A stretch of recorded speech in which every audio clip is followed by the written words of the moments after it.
Genesis ends with Joseph's family safely in Egypt. And during the 400 years in between Genesis and the next book of the Bible, Exodus, the people grow exponentially and they become known as the Israelites. Well, a new Pharaoh rose to power and he didn't know who Joseph was, and he feared that the people might usurp the throne, and so he made them all slaves. And in the people's slavery, they cried out for God to send a deliverer. So God sends a man named Moses. Moses' life could be summarized in three 40-year periods. During the first 40 years, he spent it as a prince in the palace of Egypt. Then during the second 40 years, he ran away from Egypt because he'd killed a man, and so he spent it in the desert as a shepherd. And then during the third 40 years, he returned back to Egypt to free the Israelites as God's chosen deliverer. Look what God said to Moses. "And now the cry of the Israelites has reached me, and I have seen the way the Egyptians are oppressing them. So now go. I am sending you to Pharaoh to bring my people, the Israelites, out of Egypt." Moses returns to Egypt, and God instructs him to tell Pharaoh, "Let my people go." And Pharaoh responds with a simple no. And so to get Pharaoh's attention, God sends 10 plagues, and each one is a specific attack on the different gods that Pharaoh worshipped. Plagues of darkness, plagues of a river turning to blood, plagues of lice, and other ones like that. But the worst is when the firstborn son in any house that wasn't covered by blood would die as an angel of death passed over the land. This is called the Passover. Look at where God explains to Moses the significance of blood in a sacrifice to him. "For the life of the body is in its blood. It is the blood given in exchange for a life that makes purification possible." I want to take a quick time out here because it seems really difficult to understand why God would let one group of people's sons die while he would spare the others. That just doesn't seem fair. But I think that we need to remember the blood sacrifice that God required. While the crimes that the Egyptians committed were more atrocious, the Israelites weren't blameless either. They were both deserving of judgment. And so when we remember that the Israelites had to make a blood sacrifice in order for their house to be covered, it foreshadows the ultimate sacrifice that Jesus would make to cover the sins of the world. Well, after the Passover, Pharaoh finally lets the people go. Moses leads them out of Egypt and up to the Red Sea. God parts the waters of the Red Sea, and the people walk through on dry ground. After crossing the Red Sea, they get to Mount Sinai, and God meets with the people, and he's about to tell them what it means to be his people and to follow him. He gives the people his 10 commandments, and it starts with this one.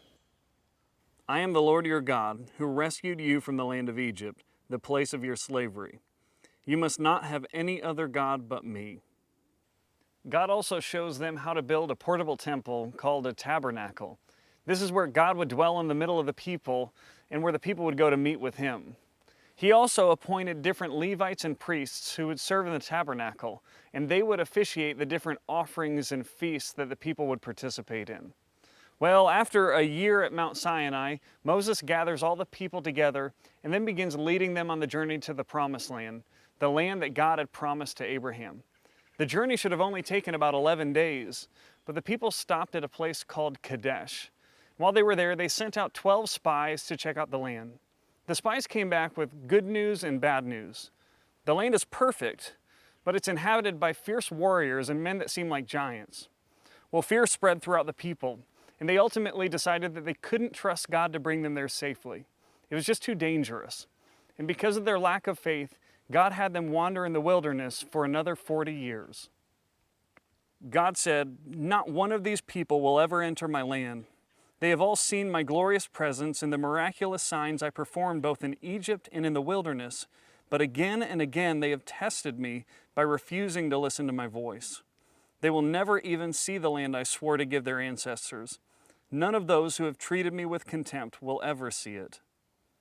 The only exceptions were for two of the spies, Joshua and Caleb, because they believed that God would help them get into the land safely.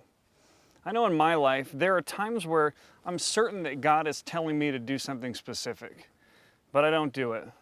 Whether it's because I'm afraid or because the sacrifice would be too great or for some other reason. And it's during that period that I feel like I'm in a wilderness experience on my own.